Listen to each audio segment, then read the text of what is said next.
Hi guys, I'm going to be talking to you today about revision tips to help you move from year 12 into year 13 smoothly and to make sure that you get the most out of your A-levels. My name's Catherine and I'm a first year politics student at the University of York, and Taylor's going to be talking to you a bit later in the video about more different types of learners, and she is a second year student also studying at the University of York. The way in which we're going to structure this video is to talk to you about the 4 different types of learners that me and Taylor have identified. The first one is going to be an active learner, the second one is going to be a visual learner, the third one is a reading/writing learner, and then the fourth one is an auditory learner. The reason why we decided to structure the video in this way is if you know which type of learner you are, then you can pay special attention to sections which are going to be best for you. For instance, I know that I'm a cross between an active learner and a visual learner, so I pay special attention to those sections because I know that the revision tips are going to be most relevant for me, and I'm probably going to skip the auditory section because I know that I don't learn well using auditory information. If you don't know which type of learner you are, you don't need to worry. All the revision tips that we're going to give you are still relevant and incredibly useful to you, and it may be just a matter of practicing a few different types of these methods and seeing which ones work best for you and how you can recall the information best after practicing them. So the first type of learner that I want to talk to you about today is an active learner.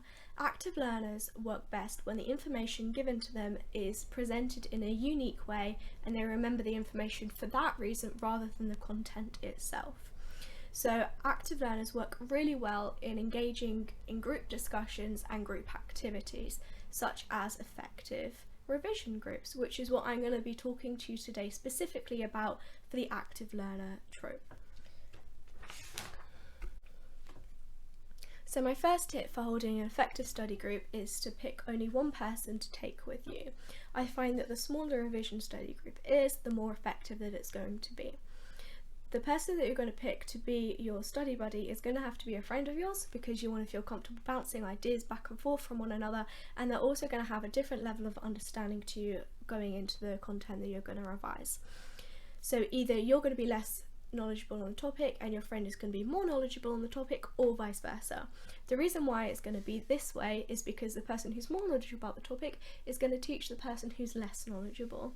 If you can teach a topic, then I find that you fully understood it. It gives you a chance to consolidate your ideas and practice explaining arguments in a way that you're going to want to do in an essay. So if you can teach a topic, then you're going to perform great on your A-levels.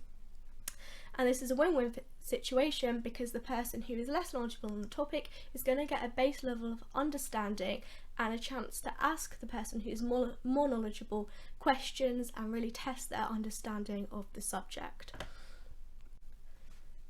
You don't want to be going into one of these buddy study groups with people who both don't know much information, because you're going to spend the next hour and a half scrabbling through your notes for information to get a base level of understanding when you really want to be getting the most out of your time and really engaging with the topic, the arguments, the critics in a way that's much more high level. And the best way to do that is to bounce your ideas off of a person who already understands the topic. In a similar vein, you don't want to be pairing up with someone in which you're both knowledgeable of the topic, because your ideas are going to clash, especially for a subject in which you don't need to know core information. For instance, me and my friend both sat down the day before our RS A-level and tried to revise together, and it was madness. I would talk to her about a critic and she'd get really stressed because she hadn't learned that critic, and vice versa. And because in a subject which is humanities based, you can revise different things and still get excellent grades, but the information which you would have learned would be different. And it can be quite a stressful environment, and you tend to clash a lot rather than working together and practicing your arguments. And working with somebody who's less knowledgeable than you, you can really practice this, and they might ask you questions and you'll have to come up with responses that you wouldn't have thought of before. And this is a much more effective way of revising in a group, and it really allows you to engage in a way that active learners love. If you are a visual learner, then you will learn better when the material is visually engaging and visually stimulating. To do this, I like to use coloured paper, marker pens, can't go wrong, and also good old-fashioned highlighters. Now, of course, it's not just about what you have, so highlighters, it's about how you use them. Now, a good way to make revision visually engaging and visually stimulating is to do a mind map, much like this one. So here you can see this was my first lecture on child language acquisition, and so the first lecture is in purple, and then around this I have also written the key terms and key studies in purple as well. Now, of course, you don't have to be restricted to mind maps. You can also use chain thinking and sequential thinking to show different stages of a process. This can again include colour to make it stimulating and engaging. If, however, mind maps aren't really your thing, then you can also use flashcards.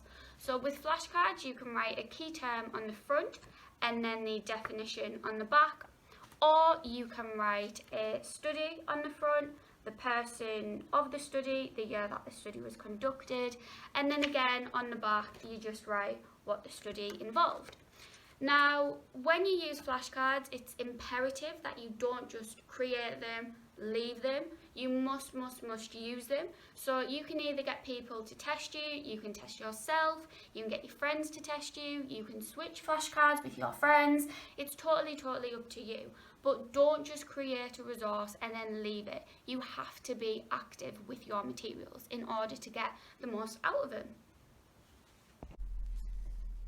Now that Taylor's talked to you about visual learners, I want to talk to you about the Cornell Method. The Cornell Method is a great way for reading/writing learners to practice making sure that their notes are as condensed as possible and effective as possible.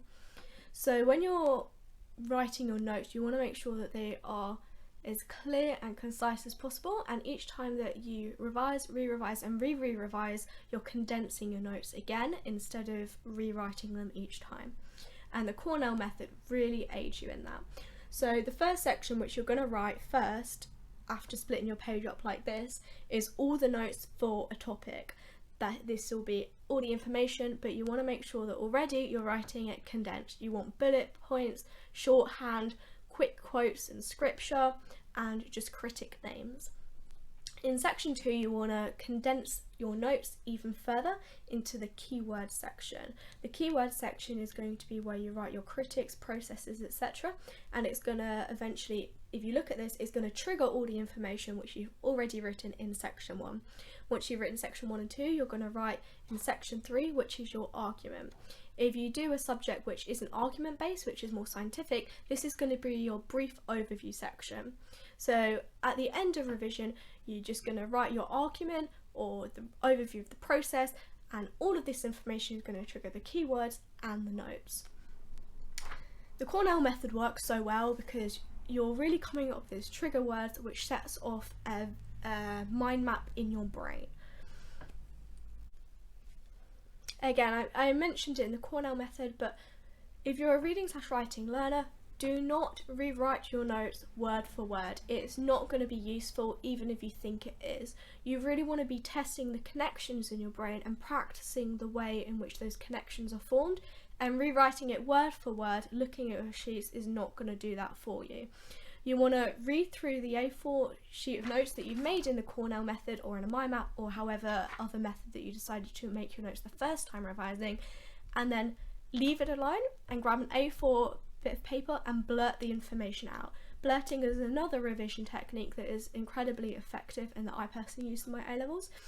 You basically give yourself a minute or two and you write down frantically all the information that you can remember from the 5-minute look and overview of your notes the first time, and then you compare the two and practice working out what you need special attention to and what you've got down to a T. So the previous two revision techniques mentioned, the Cornell Method and blurting, we're really focused on the writing aspect. I want to talk to you a bit more about reading.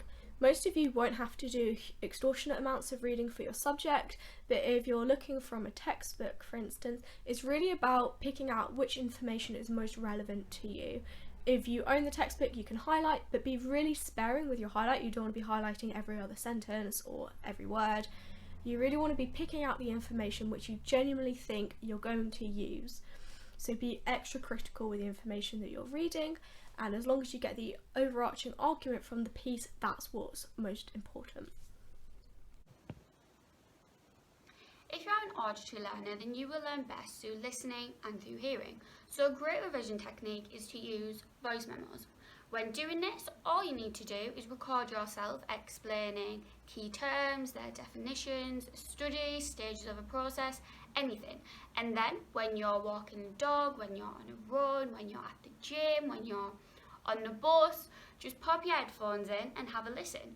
So a benefit of this technique is that it can be done virtually anywhere.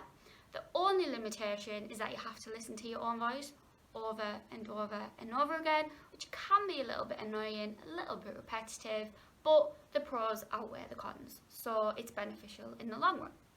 Alternatively, if you can't get over the sound of your own voice, try explaining these definitions, studies, processes to a member of your family. Or, better yet, explain it to a friend who is studying the same course or the same topic. That way, you are both engaged with the material and it's benefiting you both.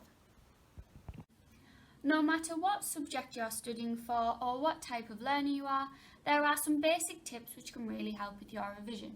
The first is to start early. The sooner, the better. That way, you can cover more ground, revise more and retain more information because the information has processed through to your long-term memory store. Never, ever, ever leave your revision until the night before an exam. This never works out well for anyone. If you do struggle with revision, try making a revision timetable. This way, you will know exactly what and when you're meant to be studying. Within this revision, take regular breaks to give your mind a rest. Try using the Pomodoro technique. This involves 25 minutes of work followed by a 5-minute break.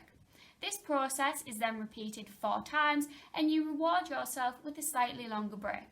This could be anywhere from 30 minutes to an hour. Whilst you're revising, stay hydrated, eat healthy and sleep well. During this period, your brain is going to be working overtime, so try to assist this. Also, minimise distractions while revising. So turn off your phone, turn off the radio, turn off the TV. That way you can focus purely on your revision and the task at hand. Thank you for watching this video. We hope that it has helped you in some way and we wish you the very best of luck in your studies.